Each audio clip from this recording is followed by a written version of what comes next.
Tarik Halilintar sebut Reza Artamevia, mertua goals. Tarik Halilintar dan Alia Mas Said kini sibuk mempersiapkan pernikahan mereka. Tarik Halilintar pun bangga diperhatikan ibunda dari Alia Mas Said yakni Reza Artamevia. Bahkan Tarik Halilintar menyebut Reza Artamevia sebagai mertua goals karena begitu perhatiannya. Reza Artamevia pun beri pesan kepada putrinya dan Tarik Halilintar jelang menikah. Penyanyi berusia 48 tahun itu mengingatkan agar keduanya untuk menjaga hati dan emosinya. Meski belum membeberkan tanggal pernikahannya, Tarik dan Alia telah membagikan momen persiapan pernikahan mereka.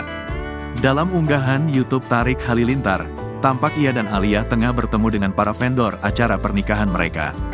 Di sela-sela meeting tersebut, Alia menelpon sang ibu, Reza Artamevia. Reza pun berpesan kepada Alia dan Tarik untuk selalu, sayangku semuanya, semangat ya, bismillah, jaga hati, jaga emosi. Jangan ada yang emosi pokoknya, makanya jauh-jauh, Reza berpesan kepada Tarik dan Alia melalui sambungan telepon. Oke Bu, jawab Alia. Makasih Bu, sahut Tarik. Kemudian, Reza menutup telepon. Merasa calon mertuanya begitu perhatian, Tarik Halilintar menganggap Reza Artamevia sebagai mertua goals atau mertua idaman. Mertua goals banget nggak sih, kata Tarik.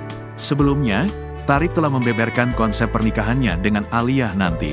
Diakui Tarik, dirinya ingin pernikahannya bersama Alia menggunakan sejumlah adat yang ada di Indonesia. Aku pengennya rangkaian prosesi pernikahan semuanya menonjolkan budaya-budaya Indonesia, tradisi-tradisi kita, ungkap Tarik Halilintar, dikutip dari YouTube Intense Investigasi, Sabtu, tanggal 25 Mei tahun 2024. Lebih lanjut, Tarik menyebutkan dirinya akan menggunakan 3 adat sekaligus, yakni Jawa, Sunda dan Padang. Pasalnya diketahui bahwa Alia berdarah campuran Jawa dan Sunda, sementara Tarik Padang. Kita pengen meliput semuanya, Alia itu ada Sundanya, ada Jawanya. Aku Padang, sebut Tarik. Tarik mengungkapkan bahwa dirinya ingin menggelar pesta pernikahan yang sederhana. Aku tuh